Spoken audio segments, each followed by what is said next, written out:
Bonjour, dear friends, and welcome to JCB Live. Bonsoir. It's so exciting to see Gino DiCaro, dear friends, a very charismatic young man who runs the Wine Institute's Sustainable Endeavors. So this is a very big topic. This is Earth Month. This is a very big deal for the United States and California. And Gino, you're going to tell us why and what does it mean this month in the world of the environment.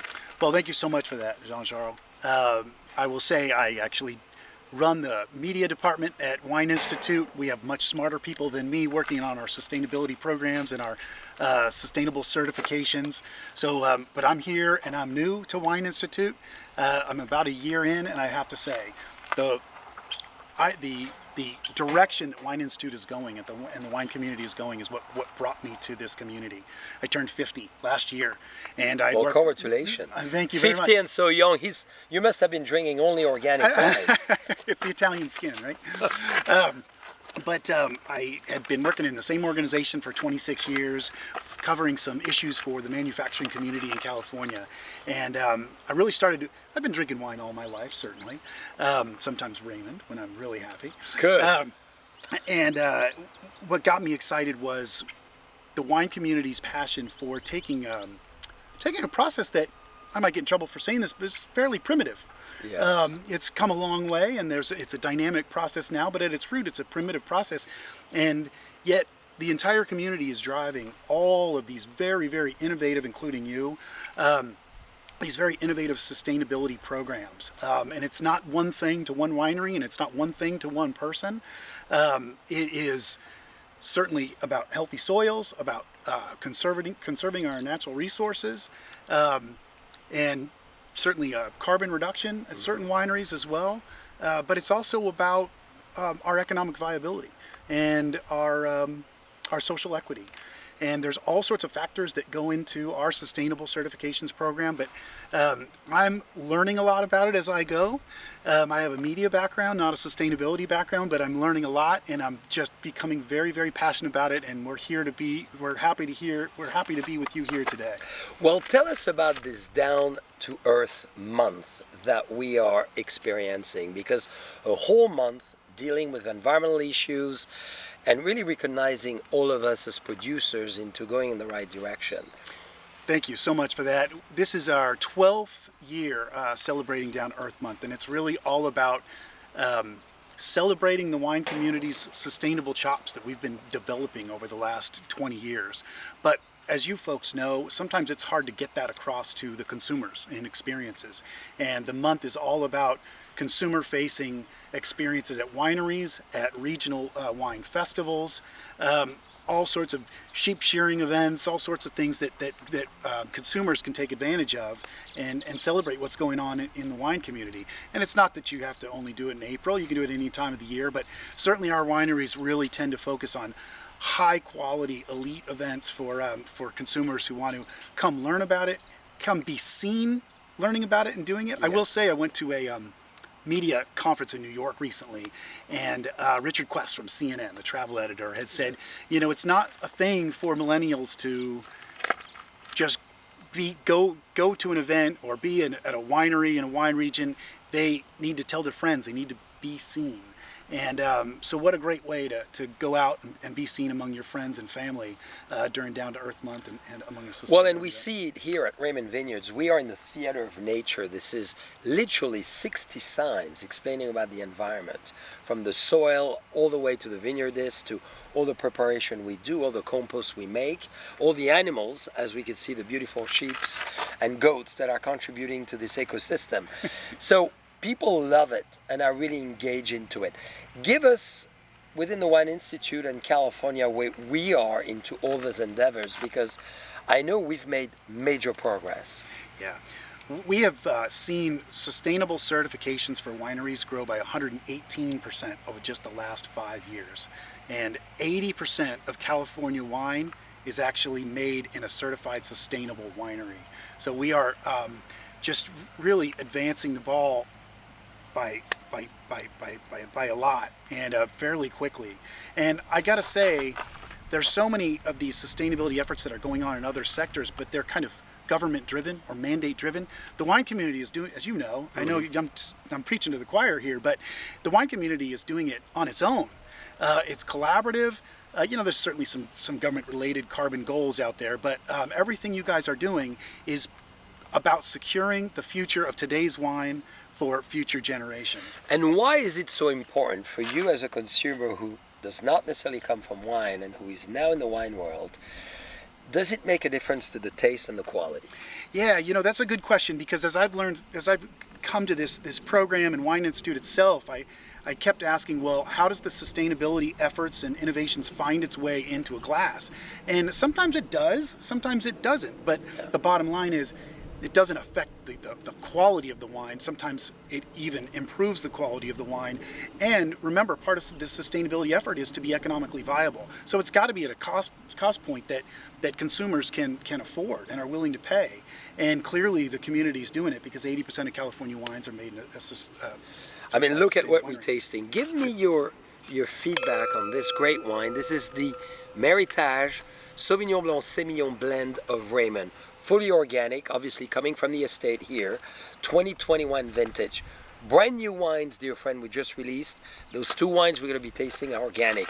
And I would like Gino to describe to me what he feels, because we are here on the farm, on the ranch, on the estate, and this is pure terroir feel. It sure is. You taste St. Helene in there, you taste Rutherford in there. It's just beautiful. It's crisp, it's really textured. Got a pretty long finish, acidic in a really, really good way. I feel some grapefruit in there. It's just delicious. We just need a little organic fruit to go with it. So, you've been, as the Wine Institute, a clear leader in helping all the wineries to get there. Tell us the new awards that you're doing that is as well rewarding a lot of those great wineries that are making such efforts. Thank you, Jean-Charles. Yes, we always take advantage of Down to Earth Month to award 4 green medal winners, which we've been doing since 2010. There are 36 total winners, one of which includes the Boisset collection. Thank you. Which we were very proud to award, I think, 2 or 3 years ago. This year we have Treasury Estates getting the Ultimate Leader Award, where they're covering all the 3 E's of sustainability. We have Cakebread here in Napa Valley, just down the street, who is has won the Community Award. We have Niner Estates down in Paso Robles, who is winning the Business Award for some real market-leading approaches to taking care of their employees. In fact, they even paid all of their employees through the pandemic when they weren't working, that type of stuff. So again, there's an economic component too. It's not just about the soil, even though that's the most important piece. And the fourth one is Cakebread and Tablis down in Paso as well, which I think is the world's first organic, regenerative, certified winery. And I think that's one of the big reasons they actually received the award. So all these wineries are just doing great things. Again, it's not just one thing. I'd go down the list of initiatives they're taking on, but they're clearly putting resources behind it, and consumers love their wine and love to be able to tout that they're drinking green medal winners. So explain the role of the Wine Institute with all of us, because we have a lot of friends, sommelier, buyers, hospitality, and just consumers who just love wine and collect our wines. Explain the role, and in addition, how much is America committed to this? Because I think that's a big deal, and often America and California could be perceived as a follower. But now you're becoming a clear leader to engage us in this. Yes, and I have to say, at Wine Institute, this effort on sustainability has been led by something called the California Sustainable Wine Growing Alliance, which you know well about, and that's an alliance between Wine Institute and the wine growers and many other groups, and it's been led by Allison Jordan at Wine Institute for quite a while. Mm-hmm. The Wine Institute itself represents 1,000 wineries in California, more than 1,000. We represent them on the state, federal, and international level. We cover international marketing, we cover sustainability stuff, we cover all sorts of issues that pop up at the state legislative level, like tax issues, bottle recycling issues, labeling is a big one. And I gotta say, my background in my career has been representation for industries. And the wine industry needs Wine Institute. We are a 40 or 50 deep employee organization here in California, across the rest of the country, internationally. We basically saved wineries about $350 million in excise tax from the craft beverage bill a few years ago.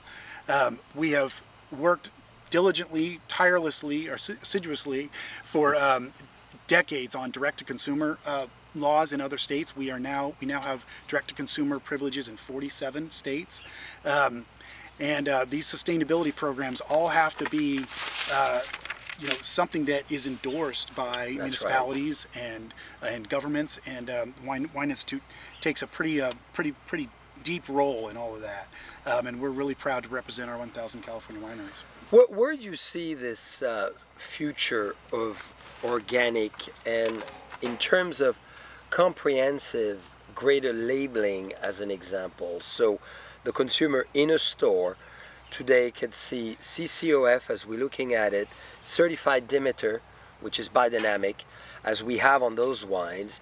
They could see sustainable practice, they could see Napa Green. So there's a lot of different logos, and there's a lot of different bodies that recognize our effort. So tell us about this and where are we going next?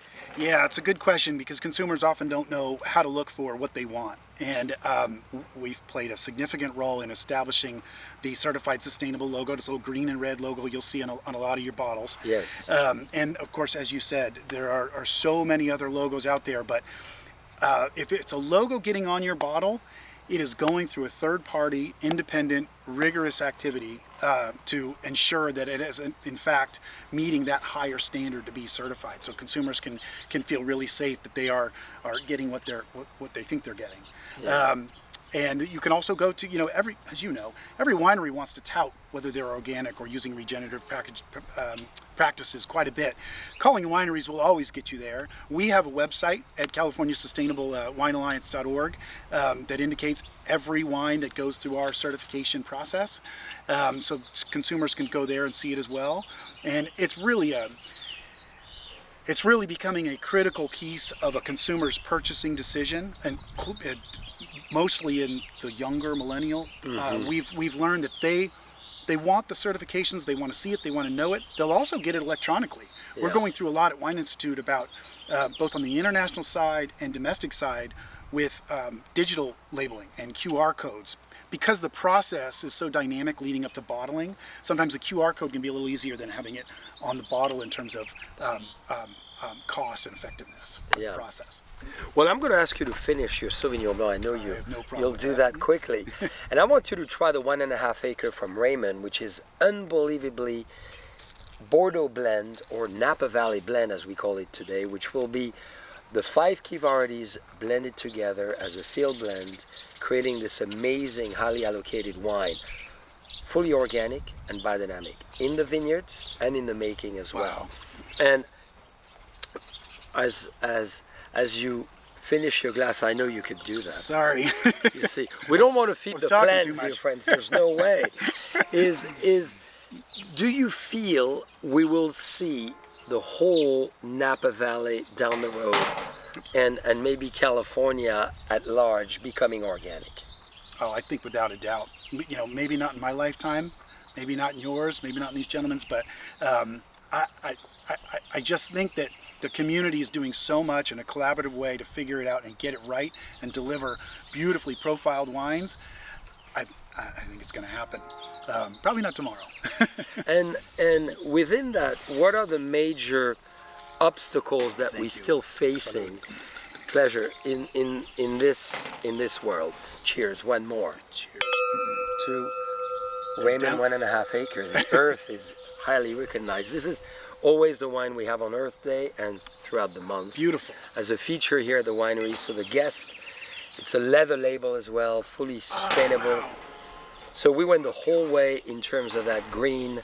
We still have a bottle. I wish it would be another container that could be fully regenerative as well, which would be great. Imagine you plant the bottle and it becomes a plant or something else. And I hope we'll be there soon. Is this is not a state wine, I'm assuming. It's blended. Estate. It is, okay. This is literally right behind the beautiful cow.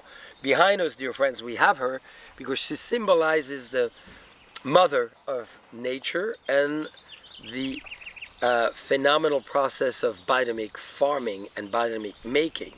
In the cow stomach, we actually make the preparation, the tea preparation that we then spray on the vineyards. Fascinating. And we use the horns to catalyze the energy, obviously, and we bury them to bring that really great sense of place and earth and terroir. Is that new, or is that something that you did previously? We've always done it. It's been old techniques. It's back in fashion, full force, and to really be true to Mother Nature and true to the heart of that terroir approach. So we really feel there's so much to offer and to give to that land. Oh, it's just a beautiful blend. It really is. Oh, again, textured. A little blackberry in there. Actually, a little leather in there, I gotta say. I'm not just saying that because it's on the label. No, for sure. That's beautiful. So tell us as well how you've talked about the medal, there's community awards as well that you've done in a great way to really recognize wineries and growers and all the people along the chain that are really helping to make great grapes and great wines. Yeah, great question. Thank you for asking that. Cakebread was our winner this year on the community side. And Cakebread's doing some great things on diversity and equity and inclusion. They're doing some DEI employee-run councils. They're also doing some great things to